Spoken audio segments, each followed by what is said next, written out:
ישבנו עם יצחק חדיף, נורית בוכניק חדיף, והצטרף לנו עורך דין ירום הלוי. ואתה, קודם כל, למרות גילך צעיר כבר זיקית, שזה הישג נדיר, 3 אנשים מרצח. אני מניח שאתה רוצה להמשיך עם זה, אבל השאלה שלי לך היא אחרת. היה יכול לקרות לך כזה דבר? אתה רואה את עצמך מתאהב באסירה בנווה תרצה, שאתה אמור לייצג?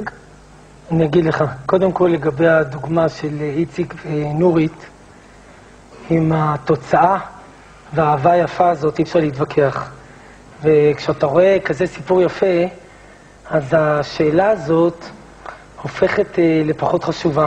כללית לגביי, אני מצד אחד מקפיד מאוד על החיים הפרטיים שלי, אבל היות ולאהבה אין גבולות, אני לא יכול לשלול שום אפשרות באופן כללי.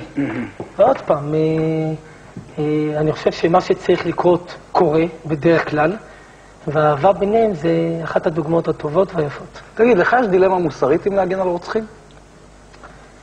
אין לי דילמה מוסרית, ואני רוצה להגיד לך שעד היום, כל המקרים שהצגתי ברצח, אני האמנתי בחפותם של הלקוחות שלי.